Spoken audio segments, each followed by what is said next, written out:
Cheat Code, Support Strategist, written by Clouds, read by Distracted by Books. Chapter 60, Glitter. Izuku ran into class just before the bell rang, and pretty much immediately his classmates turned to stare at him. He fidgeted awkwardly. He wasn't usually this late, but he had gotten an idea about his teleporting tracker last night and had completely lost track of time before his mom ran into his room and practically cried as she told him he was going to be late for school. Kohaku looked him up and down and whistled lowly. Dang, Midoriya. No tie today? Izuku instinctively looked down at his outfit. He was wearing the UA uniform, mostly. He might have been in too big of a hurry this morning to even want to deal with the idea of tying a tie. So he'd swapped the dress shirt for a black t-shirt, which had way better flexibility for crawling through the tunnels. He was still wearing the uniform, just styled differently. He laughed awkwardly. Well, I mean, none of you guys keep your full uniforms on either, and just because I'm working at a computer doesn't mean I shouldn't be comfortable, right? Besides, Katsuki's in the hero course, and he never wears his tie either. Speaking of, May slammed her notebook down on her desk. I have an idea. We should glitter bomb him. Izuku looked over her shoulder at the design she'd sketched out. May, you do know that normal glitter bombs don't normally include C4, right? They don't? May frowned. But then why call it a bomb? I mean, it probably wouldn't do too much damage. Haraloader cleared his throat, and the class sheepishly turned to look at him. Hatsume, if you're going to blow up the school, could you at least have the good grace to do it when I'm out of earshot? I need plausible deniability, not a migraine. Right. Midoriya smiled apologetically. It won't happen again, sir. Powerloader sighed. Let's just get to work. Mineta kept himself quiet and unobtrusive as he walked into the support labs. Only an idiot would draw attention to themselves before they got the lay of the land and at least had a sense of who they were hunting. There were several students spread out between the tables, welding and soldering away at their own inventions, but Mineta wasn't interested in them. Somehow, he didn't think that a kid with a giant shark head was cheat code. It seemed like something that would have come up in conversation. Even though he couldn't be sure that the Island incident was related to cheat code, it was still his best lead, which meant that he was looking for either Hatsume or Midoriya. Jiro had insinuated that he was only interested in Hatsume because she had big boobs, so the one with the pink hair. There wasn't anyone with her, but from what his classmates had said, the two were never far apart, so Midoriya must be around here somewhere. It was only a matter of when he would show up.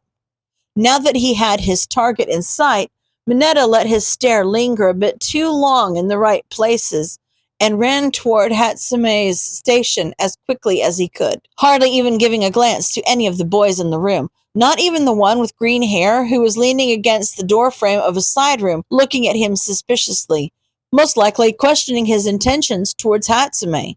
Good. If the students thought he was looking at the girls, they'd never even guess that he was actually here to find cheat code.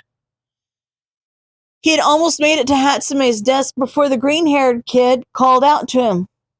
Hello, Mineta. Are you here to modify your costume? Mineta jumped. How did this kid know his name? He recovered quickly, though, putting on a smile as he glanced at Hatsume. Yeah, I heard some of the others say Hatsume was the best girl to go to. You heard right. Hatsume jumped to shake his hand, but the kid, who had to be Midoriya, was still looking at him suspiciously. I'm the best inventor you'll ever find and the future CEO of Hatsume Industries. Nice to meet you. Mineta grinned. I'm excited to see what you can do, hot stuff. Chico gave us a lot of good suggestions. Midoriya's expression changed slightly when Mineta mentioned cheat code. Interesting. Midoriya pushed himself away from the door frame and walked over to them, suddenly placing himself in front of Hatsume. Your quirk involves adhesion, right? What did you have in mind? Mineta stood his ground. I don't know. Something super cool, definitely. I need to look like a badass. Hatsume pushed past Midoriya. Then your current costume isn't going to cut it. I've seen the designs, and it makes you look like a giant baby. And the fact that you cry during fights doesn't help. So you're going to want to change that. I'd take out the white, and the diaper just gets in the way. But we can keep the utility belt. Maybe we should add some sort of ranged weapon. Ooh, maybe something that can adjust the stickiness of your quirk. And with DNA incorporated into the suit, obviously, I know I had some designs a while ago. Where did I put them? About halfway through her ramblings, Hatsume had pulled out a stack of notebooks and started sorting through them for ideas, spreading old drawings and crumpled notes across her desk as Midoriya helped sort through them, muttering about the specifics of Mineta's quirk under his breath. How did he know so much? He'd heard the guy was Nezu's personal student, so a certain amount of mystery was to be expected, but they'd never even met before. Something on one of the pages caught his eye, and Mineta sucked in a sharp breath. What's that? He glanced over toward Midoriya and Hatsume, but they had both gotten caught up in brainstorming new gear ideas for him that they weren't even looking his way. So Mineta subtly knocked the sketchbook the rest of the way open, his eyes widening slightly when he realized he was right. Various versions of Cheat Code's logo were spread across the page, all slightly different than the one that had appeared on their info packets. But considering that some of them were crossed out and others were crammed into the margins, Mineta assumed they must be in progress versions, which meant Mineta glanced up at the duo, who were still chatting almost faster than any normal person could process. Which one was Cheat Code? Quickly, Mineta grabbed one of the smaller balls from the nape of his neck and stuck it to the corner of the page. As soon as he was sure no one was watching, he tore the page and wrapped it around the ball before shoving it in his pocket. The page would be undamaged when the stickiness wore off, but if anyone questioned him before then, they'd inevitably try to tear the page off and ruin their evidence in the process. The timing was closer than he would have liked, though, considering that Midoriya turned toward him as soon as the ball was safe inside his pocket, a huge smile on Mineta's face. So, what do you think? Mineta squeezed the paper ball in his pocket. I think you two are exactly what I need. Somehow being looped in on a secret as big as One for All was enough to break the ice between Hitoshi and his adults, parents. He wasn't quite sure if he was ready to go that far, but whatever Shota and Hizashi were to him, they were better than anything he'd ever had before. And finally, hearing Shota's real opinions on All Might was hilarious. I mean, seriously. Shota rolled his eyes. There should be at least a committee deciding who gets such a powerful, not to mention dangerous, opportunity, impulsively putting a first year in a situation where she has to make a lifelong decision and can't even really say no to the privilege was just idiotic, not to mention unethical. So no wonder she disappeared. Hitoshi grinned. I'm pretty sure that has more to do with her quirk. Shota glared at him. She didn't teleport for at least a week after getting that stupid power, which means she was probably repressing the power, and it had no choice but to manifest dramatically. That wouldn't have happened if the blonde oaf hadn't laid on all the pressure of a giant legacy. Hizashi smiled softly and rubbed his back. Do you want to hide in one of the cupboards and jump scare him? That usually makes you feel better. I could probably have Mei-chan make a glitter bomb for you. Hitoshi offered. I know she's building ones already so they can prank Bakugo, but I should warn you that she's still working on the formula. Last I heard, her design is more bomb than glitter. Oh? Hizashi perked up. I could probably take a look over it.